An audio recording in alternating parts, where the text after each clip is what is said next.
ሰላም ሰላም ጤና ይስጥልን ውድ የጋት ሚዲያ ቤተሰቦች እንደያላችሁበት ሀገር የሰዓት አቆጣጠር እንደምን አላችሁ እንደምን ቆያችሁኝ ኢትዮጵያ ውስጥ ናችሁ እንግዲህ ስለምትከታተሉ ውድ ቤተሰቦቼ እንደምን አመሻችሁ ማለት ፈልጋለሁ። ሌሎቻችሁ እንግዲህ እንደያላችሁበት ሀገር የሰዓት አቆጣጠር ማለት ጠዋት ከሆነ እንዴት አረፈዳችሁ፣ እንደምን ዋላችሁ፣ እንደምን አመሻችሁ፣ መልካም ሌሊትም የሰዓት አቆጣጠራችን እንደያላችሁበት ሀገር ስለሚለያይ ማለት ነው። ከሁሉም ቦታ ሆናችሁ ስለምታዳምጡኝ ሐሳብ አስተያየት ስለምትሰጡኝ ዝግጅቱ ላይክ ሼር ስለምታደርጉ የጋት ሚዲያ ሜምበር ሆናችሁ ጋት ሚዲያ የተሻለ እንዲያድግ ድጋፍ ስለምታደርጉ የከበረ ምስጋና ይድረሳችሁ። ሐምሌ 4 ለተቀዳሚ 2018 በኢትዮጵያ ዘመን አቆጣጠር ጁላይ 11 2026 የለተቀዳሚ የጋት ዕለታዊ አጫጭር መረጃዎች ወደ እናንተ አደርሳለሁኝ። የመጀመሪያው ለማጣራት እየሞከርኩ ነው። እንግዲህ ህወሓት የትግራይ ህዝብን እኛንን የትግራይ ህዝብ የምንለው ለህወሓት የትግራይ ህዝብ ሰብጀክት ነው ወይንም ስሌቭ ነው፣ ባሪያ ነው። ቢፈልግ ለጦርነት ይሸጠዋል። ትናንት ለሱዳን ሲሸጠው ነበር። ያኔ ስሙ ምንም ይሁን ምን አሊያንስ ባሉት ዘመን ለሱዳን ሲሸጠው ነበር። ለሻቢያ እስከ ናቅፋ ተራሮች ድረስ ሽጦታል። እሺ ያኔ ሻቢያ ከተመታ እኛ እንመታለን ብሎ ነው ብለን እንውሰድ። ዛሬም ለሱዳን በሳንቲም ገንዘብ የተወሰነ ገንዘብ ይገኛል።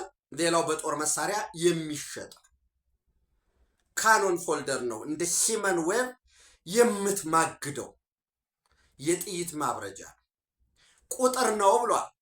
ይህን ያህል ሞተ ምናምን ይባላል። ያ ቁጥር ነው ብሏል ጀነራል ምግበይ። ሰው መሬቱ መገልገያ ነው፣ ፊውዳል ነው ህወሓት። ሰው ደግሞ ሰብጀክት ነው፣ ስሌቭ ነው። እና በተለምዶ አርሚ 7 ተብሎ የሚጠራ ማይካድራ ላይ ጭፍጨፋ ፈጽመው የሄዱ የትግራይ ልዩ ኃይል አባላት የነበሩ ከዚህ በየጣቢያው በነበረው በተለይ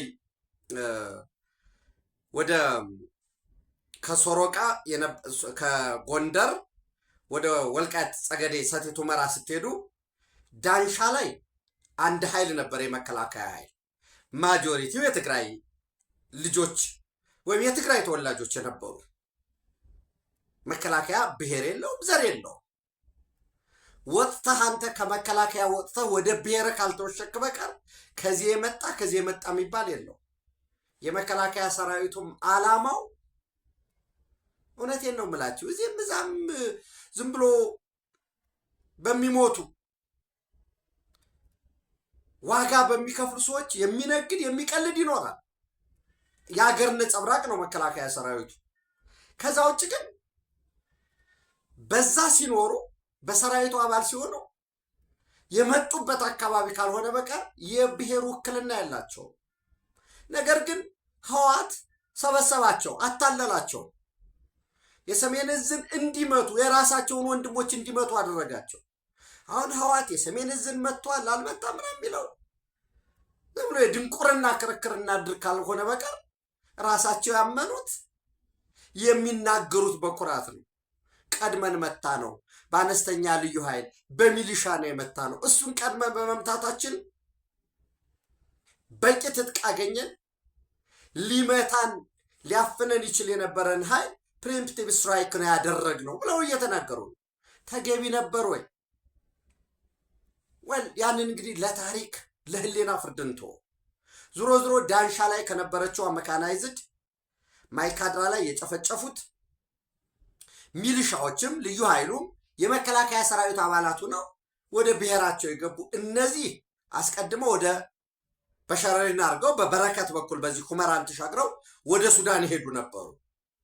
በስጋቱም ፈርተው ደግሞ ጡዘቱ ሙቀቱ ኃይል ስለነበረ በወቅቱ በዛም ደግሞ ቤት ንብረታቸውን ጥለው ይሄዷል። ወንጀል ፈጽመው ይሄዱ አሉ። ዋቴበር ወንጀል ፈጽመዋል አልፈጸሙም እዛ ነዋሪዎች የሚለውን ለፍትህ ተቋማት እንቶ ዝሮ ዝሮ ግን በስጋትም በፍርሃትም እስኪረጋጋ በሚል ወደ ጎረቤት ሱዳን ቅርብ ስለሆነ የተሰደዷል። ከነዛ የተውጣጣ የቀደመውን እርሾ ይዞ አርሚ 70 የሚባል ነበር። ያ አርሚ 70 ቤዙ በየጊዜው ይለያያል። ለምሳሌ የብሉ ናይል ግዛት ከተማ የሆነችው ደማዚል ላይ በዛ ማዘዣውን አድርጎ ጀነራል አንድ ስሙን ልንገራችሁ አዛዥ የሚባለው ብዙ ጊዜ ጀነራል ሙዘይ መኮንን የአርሚ 70 አዛዥ ሆኖ ከዛ በኋላ ከዚህ እኮ ከአርሚ 70 እኮ ከ200 በላይ የሚሆኑት እኮ በብሔራዊ ታድሶ ኮሚሽን በኩል ወደ ኢትዮጵያ ገብተው እኛ ሰላም ነው የምንፈልገው፣ ጥፋት አጥፍተናል፣ የመከላከያ ሰራዊቱ አባል ነበር። ኦፍኮርስ እዛ ውስጥ እንደገና በደቡብ ሱዳን የሰላም ማስከበር ላይ የነበሩ ሱዳን ላይም የሰላም ማስከበር የነበሩ ያው በቃ የብሔር ጥቃት ነው የተፈጸመው ወዘተረፈ ሲባል መወናበድ ስላለ ወደዛ ወደ እነሱም የመጧል። ዞሮ ዞሮ ከ200 በላይ የሚሆኑት አዋሽ ላይ ሰልጥነው ታድሶ ወስደው ወደ ሰራዊታቸው ወደ ሰራዊቱ ገባለሁ ያለው ወደ ሰራዊቱ፣ ወደ ሲቪል ህይወቴ ነው የምገባው ያለው ወደ ሲቪል ህይወቱ ገብቷል። በተለምዶ ነው አርሚ 70 የሚባለው እንጂ ቁጥሩ ቀንሶ የመጨረሻ 30 ምናምን ደርሶ ነበር። ከዛ ምንድን ነው ያደረጉት? ከአርሚ ትናንት ለእናንተ እየነገርኳችሁ ነበረ።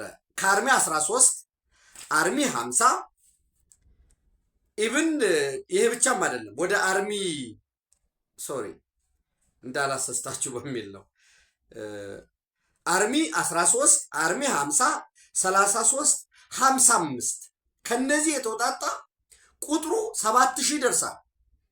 7000 ደርሶ ግን ምን ይሆናል? ይመታል።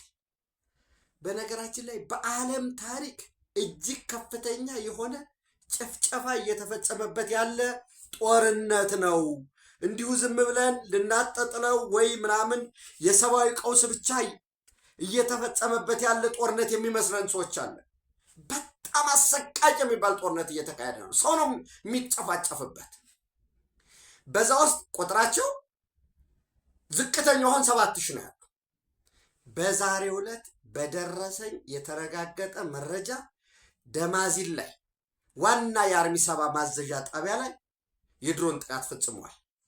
ራፒድ ሳፖርት ፎርሱ ኩምሩክ ላይ ተዋጉ። ኩምሩክ እንግዲህ ሁለት ኩምሩክ አለ እኛ ሀገር። የኛው ሀገር ኩምሩክ የምትባለዋ የወርቅ ማዕድንም ያለበት ከፍተኛ የወርቅ ማዕድን ያለበት። በነገራችን ላይ በዛ ኩምሩክ ከፍተኛ የወርቅ ማዕድን ባለበት ቦታ ላይ ወደፊት እናወራበታለን በስፋት። የግብፅ ድርጅት ነበረ። የግብፅ ወርቅ የሚያወጣ ድርጅት ነበረ፣ ስቴክ የነበረው ትልቅ ድርሻ የነበረው በኢንቨስትመንት ማይኒንግ ላይ ሊሰማራ። ከዛ ምን አረገ? ሽጦ ወጣ። ያ ድርጅት ሽጦ ከወጣ በኋላ አሁን ያለው የኩምሩክ ማይኒንግ እንግዲህ በምስራቅ አፍሪካ እጅግ ከፍተኛ የሆነ የወርቅ ሪዘርቭ ተገኝቷል። በአመት ይሄ ሮያሊቲ ታክስ ጨምሮ መንግስት $1 ቢሊዮን ገደማ ያገኛል። እኔና $1 ቢሊዮን ውሰዱ፣ ሌላውን እንቶ ከኤሌክትሪክ ሽያጭ $1 ቢሊዮን ገደማ ይገኛል። በነገራችን ላይ በትናንትናው ዕለት ከኬንያ መንግስት ጋርም እንዲሁ ተጨማሪ ኃይል ሽያጭ ስምምነት ተፈርሟል። ኢትዮጵያም የምስራቅ አፍሪካ የኃይል ማዕከል መሪነት ተቀብላለች። ይሄ በተለይ ከአውሮፓ ፈንድም ከአፍሪካ ልማት ባንክም ከሌሎች ከሌሎች ረጅ ተቋማት የልማት ተቋማት በሚገኝ የኃይል ማስፋፊያ የኃይል ተደራሽነትን ለማሳደግ ይጠቅማል። በተለይ ወደ ደቡብ ሱዳን፣ ወደ ሶማሊያ፣ ወደ ሀርጌሳ ተጨማሪ ኃይል ደግሞ ለታንዛኒያ ለመሸጥ የሚደረገው በኬታርኮ በኩል የኬንያ ፓወር ትራንስሚሽን ኮርፖሬሽን አለ። ይሄ ኃይል መስመርን የሚዘረጋው በዛ አድርጎ የሙከራ ላይ ነው ያለው። ለዛ የሚጠቅም ነው። ዞሮ ዞሮ ከኤሌክትሪክ ሽያጭ $1 ቢሊዮን በአመት ኢትዮጵያ ታገኛለች። ከዚህ ከኩምሩክ ብቻ $1 ቢሊዮን። ይሄ $2 ቢሊዮን አባይ ወንዝ ላይ የሚጀመሩ 2 ግድቦችን፣ ባሮዋ ኮቦ ላይ የሚጀመር 1 ግድብ፣ ኮይሻ ጊቤ 4 የመጨረሻ ምዕራፍ ላይ ነው ያለው። 2 ተርባይኖች ተገጥመዋል። ሌሎች ተርባይኖች ደግሞ እዛው ቦታው ጋር እየደረሱ ነው ያሉት። በቅርቡ አይ ቲንክ እስከ 2019 የካቲት ድረስ ይመረቃል። ምንም ተጨማሪ የሚያስወራ ምንም የሚባል የለውም። 5 ይጀምራል። 5 ከዛ በኋላ 2 ግድቦች ይቀራሉ። 7 ማለት ነው እንግዲህ ጊቤ ላይ ያ ይሰራል። ኤኒዌይስ ግብጾች የዛ የኩምሩክ ጎልድ በከፍተኛ ደረጃ ውጤታማ መሆን ቁጭት ፈጥሮባቸዋል። ያንን ነው እንግዲህ እዛ ጋ ያለውን ማይኒንግ ላይ ያለውን የመጠለያ ጣቢያውን ሐይቁን ሐይቅ ስላችሁ እዛው ላይ ለነዋሪዎች ላይ ለማጠቢያም የሚያገለግሉ ወርቁን መጋዘኖች ይሰሩ። እነሱ በሳተላይት እየተነሱ የአርኤስኤፍ ማሰልጠኛ ነው። ኩምሩክ 2 ኩምሩክ ነው። የኢትዮጵያ ኩምሩክ አሁንም ማወራት፣ ሁለተኛዋ ኩምሩክ ደግሞ በኢትዮጵያና በሱዳን ድንበር ያለች ግን ወደ ውስጥ ወደ 20 ምናምን ኪሎ ሜትር ገባ ብሎ ያለ ነው። በዛንን ለማስለቀቅ ይሄ ኩምሩክ ነው ከኢትዮጵያ የጦር መሳሪያም ሌላም ድጋፍ ለአርኤስኤፍ የሚያገኝ። አሁን ይሄ ሲባል በቻድ በኩል ሰፊ መሰረት ያለው በሊቢያ በኩል አሁን ኦፍኮርስ ከሊቢያ በኩል አርኤስኤፍ ሊያገኘው የሚችለው ድጋፍ አርኤስኤፍ አንድ እየሆነ ስለመጣ እንደ መንግስት እያቆሙ ስለሆነ አሜሪካኖች ሊቆም ይችላል። በአርኤስኤፍ በኩል 2 ነው ድጋፍ የሚያገኙ። ራሱ ሊቢያ ለአልቡርሃን ይደግፈዋል፣ ግብፅ ለአልቡርሃን ትደግፋለች። አንደኛው ኃይል ደግሞ የሀፍታር ካሊፋ ደግሞ ለአርኤስኤፍ ሲደግፍ ነው የቆየ። የሊቢያ ትራያንግልን ያንን ይዘው ዙሮ እዚህ ኩምሩክን ለማስለቀቅ በተደረገው ጦርነት በከፍተኛ ደረጃ የአርሚ 7 አስቀድሜ ብያቸዋለሁ። አርሚ 7 መጠሪያ ነው እንጂ እነዚህ 3 ክፍሎችን ነው 3 ክፍሎች አይደሉም፣ ወደ 4 ክፍሎችን የያዘ ነው። አርሚ 7 ራሱ አርሚ 7 እንደሌለ ቁጠሩት፣ መጠሪያ ነው። 30-20 አካባቢ ነው የነበረው የመጀመሪያው፣ ግን 13 50 33 55 በቅርቡ ደግሞ ከአርሚ 24 የተውጣጣ ሰው አለ። ይሄ ሆኖ በከፍተኛ ደረጃ ተመቷል፣ በከፍተኛ ደረጃ። ነገር ግን ኩምሩክን ሲቆጣጠሩ አሁን ቅጥረኛ መሆን እንግዲህ ችግሩ ይሄ ነው። አንተ ተዋክተህ ምን ብለህ ወድቀህ መጨረሻ ላይ ኩምሩክን ተቆጣጠርን ብሎ እዛች ኩምሩክ አስተዳደሯ ላይ ጤና ጣቢያዋ ላይ ምናምን በድል አድራጅነት የሚገኘው ማን ነው? የሱዳን አርሚ ነው። የሞቱ የወደቁ ዛሬ ደማዚን አጠቃላይ ሆስፒታል በመሰረተ ልማቱ ደረጃ ሞሮለስ የደከመ ቢሆንም ያው በጦርነቱ ምክንያት አስቀድሞ በጣም ዘመናዊ የነበረ ደማዚን ቲቺንግ ሆስፒታል የሚባል ነበራቸው እና ደማዚን ቲቺንግ ሆስፒታል ብትሄዱ፣ ደማዚን ጀነራል ሆስፒታል ብትሄዱ አካሉ የተጎዳ በከፍተኛ በማይመለከተው ጦርነት ከፍተኛ ጉዳት የደረሰበት የትግራይ ወገናችን ነው ያለው። ዛሬ ደማዚን ላይ በተወሰደው የድሮን ጥቃት ማዘዣ ጣቢያው ላይ ማለት ነው አመራሮች ላይ ከፍተኛ ጉዳት ደርሷል። አንደኛ የአርሚው ዋና አዛዥ ጀነራል ሙዘይን ነው ብያችኋለሁ። እሱም በተመለከተ እንግዲህ ጀነራል ሙዘይ መኮንን ስለሱ እስካሁን መረጃ የለም። ሁለተኛው የአርሚ ምክትል አዛዡ ኮሎኔል ዮሐንስ ይባላል። ኮሎኔል ዮሐንስ ወይም ጆን ይባላል። የአርሚ ምክትል አዛዡ እሱ እንደተገደለ ነው ያለው መረጃ፣ ወይንም ኮሎኔል ዮሐንስ አድጉ ይባላል። ሌላው በአርሚ 7 ውስጥ የኮር 3 አዛዥ ኮር 3 ወይም 703 የምትባለዋ የኮር 3 ወይም 703 አዛዥ ኮሎኔል ገብረስላሴ ተካ፣ እንዲሁም የኮር 3 የዛው የኮር 703 ምክትል አዛዡ ወዲ ውቅሮ የሚባል ወይም ተስፋዬ የሚባል፣ ገብረ አብዝጊ የሚባል የሬጅመንት አዛዥ፣ ኪዱ የሚባል ደግሞ የአርሚ 7 ዘመቻ ኃላፊ። እነኚህ የታወቁ ማለት ነው። 5ቶቹ ከፍተኛ ጉዳት እንደደረሰባቸው በዚህ ውስጥ በዛው በቦታው እንዳለ የተገለጸው የጀነራል ሙዘይ ጉዳይ አስፈጻሚ ሆነ ቢንያም የሚባል በተለምዶ ስሙ በቅጽል ስሙ ባሪያው ተብሎ የሚጠራም በቦታው እንደነበረ ተጠቅሷል። የደረሰበትን ጉዳት እንግዲህ አጣርቼ የምነግራችሁ ይሆናል ማለት ነው። እንግዲህ ከዚህ በፊት ፖርት ሱዳን ላይ ስብሰባ አድርገው ነበረ። በዛ ስብሰባ ጀነራል ሙዘይ መኮንን እና አሁን ያልኳችሁ ጉዳይ አስፈጻሚው በቦታው አለምላችሁ ቢንያም ወይም ባሪያው ከአልቡርሃን ወታደራዊ ደህንነት ኃላፊ የጀነራል አልቡርሃን ወታደራዊ ደህንነት ኃላፊ ጀነራል መሐመድ አሊ አህመድ ሳቢር የሚባለው ሌተናንት ጀነራል መሐመድ አሊ አህመድ ሳቢር ጋራ ውይይት አድርገዋል። በወቅቱ በጥሬ ገንዘብ ወይም በካሽ ቁጥሩ ያልተገለጸ ከአልቡርሃን የተሰጠ ገንዘብ፣ የነፍስ ወከፍ መሳሪያ፣ የቡድንና የመካናይዝድ ጥይትና ተተኳሽ የተወሰነ ይዘው መጥተዋል። ቀሪው ደግሞ ይላክላቸዋል የተባሉት አለ። ፍስሐ ኪዳኑ የትግራይ ክልል የጸጥታ ቢሮ ኃላፊ ማለት ነው። ተጨማሪ ሁለት አርሚ እንደሚልክ የሚልካቸውን አርሚዎች የሚመሩት ደግሞ ጀነራል አብርሃ ተስፋዬ ወይም ድንኩልና ጀነራል ህንፃ ወልደ ጊዮርጊስን ጨምሮ እንደሚልክ ገልጾ ነበር። ያኔ ወደ ኤርትራ ሲያቋርጡ በድሮን ጥቃት የደረሰባቸው ማለት ነው። ኦፍኮርስ እዚህ ላይ የኢትዮጵያ መንግስት የሚሆን ማንም በድሮን ጥቃት አደረስን ያለ የለም። ይህንን እንድትዙ ማለት ነው። ከፖርት ሱዳን ውይይት በኋላ ጀነራል ሙዘይ ወደ ደማዚን የአርሚ 70 ዋና ማዘዣ ሲመለስ ጀነራል ፍስሐ ማንጁስና ቢኒያም ባሪያው ደግሞ ወደ ካይሮ ጉዟቸውን ቀጥለው ነበር። ካይሮም ሄደው በግብፅ ወይም ካይሮ ከሄዱ በኋላ የኤርትራ አምባሳደር አስተባባሪ ጀነራል ፍስሐና ቢኒያም ባሪያው የግብፁን የወታደራዊ ደህንነት መምሪያ ኃላፊ ሜጀር ጀነራል ሀሊድ መግዋር ተገናኝተው ከአልቡርሃንና ከጀነራል መሐመድ አሊ አህመድ ሳቢር ጋር ያደረጉትን ውይይት አስረድተው ተጨማሪ የገንዘብ ጥያቄ፣ ተጨማሪ የጦር መሳሪያ ጥያቄ እና ዝርዝር እቅድ ተቀብለዋል። ይሄ የአርሚ 70 የምላችሁ ሌሎች ደግሞ ዝርዝር ጉዳዮች አሉ። የበለጠ ቬሪፋይ ማድረግ ያለብኝ ወደ እናንተ ሲደርስ ይሄ አንዱ እስከ 12 አሁን ሁልጊዜ በፖለቲካ ስፔሲፊካሊ ቀን አድርጎ መናገር አይ ቲንክ ትክክል አይመስለኝም። ያው አዋጆች ናቸው የሚያውቁት። ነገር ግን እስከ ሐምሌ 12 ዛሬ ሐምሌ 4 ነው። እስከ ነገ ሳምንት ድረስ ወልቃይት ጠገዴ ሰቲት ሁመራን ለማስለቀቅ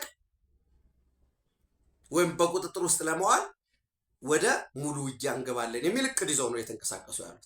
በዚህ ውጊያ ወልቃይት ጠገዴ ሰቲት ሁመራን ለማስለቀቅ ወይንም ለህዋት ለማስረከብ የአማራ ፋኖ ብሔራዊ ንቅናቄ በነ ሀብቴ ወልዴ በነ ዮሐንስ ንጉሱ ወይም ጆን የሚባለው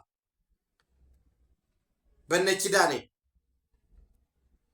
የሚመራ ተጨማሪ ታጣቂ ከህዋት ጋር አብሮ ያሰልፋል። የአገው ዲሞክራሲያዊ ንቅናቄ ታጣቂ አብሮ ይሰለፋል። ቁጥራቸው ትንሽ ቢሆንም የቅማንት ታጣቂዎች አብሮ ይሳተፋሉ። እንዲሁም አሁን ትናንት የመተከል ኮርስ ተብሎ የተመረቀ ቁጥሩ እኔ 2000 ገደማ ነው ብያችሁ ነበር። አንድ የመረጃ ምንጭ የተመረቁት አጠቃላይ 2100 ናቸው የሚል 100 ጭማሪ ያለው የሚል ነግሮኛል። ይሄ 2100 ከቲዲኤፍ ብሎ ራሱ የትግራይ መከላከያ ብሎ ከሚጠራው ጋራ ወደ ኩምሩክ ይሻገርና ወደ ሱዳን ኩምሩክ ገሚሱ ከራፒድ ሰፖርት ፎርስ ጋራ ይዋጋል። ገሚሱ ደግሞ ወደ ሸረሪና ከመጣ በኋላ ወልቃይት ጠገዴ ሰቲት ሁመራን ለመቆጣጠር ይዋጋል የሚል መረጃ ነው ያለው። እንግዲህ አንዳንዱ ሰው የለም በጥቅል ነው የወልቃይት ጉዳይ አይደለም ወደ ውጊያ ያስገባል ወይ የመተከል ጉዳይ አይደለም ወይ የደራ ጉዳይ አይደለም የራያ ጉዳይ ሳይሆን የስርዓት ለውጥ ለማምጣት የስርዓት ለውጥ ደግሞ ብቻችንን ስለማናመጣ ተባብረን 4 ኪሎ ከገባን በኋላ ምን መምሰል መቻል አለበት አስተዳደሩ የሚለውን እንወስናለን የሚል አዲስ ትንተና ተጀምሯል። ከቀጠናው ኃይሎች ጋር አብረን እንሰራለን እየተባለ ነው። ህወሓት ግን ደጋግሞ እየገለጸ ያለው የኛ ፍላጎታችን በኃይል የተያዘውን ግዛታችንን ማስለቀቅ ነው። ኦፍኮርስ በኃይል የተያዘውን ግዛትህን አስለቀቀህ እንደገና ደግሞ አብሮ የተዋጋው አብሮ ወልቃይትን አስረክቆ ነገ ደግሞ ምን ይላል መልሶ ወልቃይትን አስረከበ የሚል ደግሞ ሌላ ሙሾ አዘጋጅቶ ይቀጥላል ማለት ነው። ድሮ ህወሓት ጦርነት ወልቃይት ላይ ሲከፍት በሸረሪና ይክፈት በማዶ በኩል በሽሬ በኩል የሚሆን በጠለምት በየትኛው አቅጣጫ ይክፈት ውጊያው በእነሱ ፕላን ነው የሚመራው የሚለውን አብሮ ማየት ያስፈልጋል። ለዚህ ለዲሴፕሽን እንዲሆን ትናንትም ነግሬያቸዋለሁ። የሻዕቢያ ታጣቂዎች ከአዲግራት ከዛላምበሳ ወደኋላ እየሸሹ ነው ያሉት ከዚህ በፊት ችላ ጥለው ከነበሩበት። ለምን ጦርነት ሲከፈቱ የሉም የሚል ምን ለመፍጠር ምስል ለመፍጠር ማለት ነው። እሱን አብረን የምናየው ነው የሚሆነው። በዛሬው ዕለት በዚሁ አጋጣሚ 38ኛ ዙር የሳዋ ተመራቂዎችን አስመርቋል ሻዕቢያ እና መሪ ቃሉ ምን ይላል? ኤርትራዊነት ዝህብን መንነት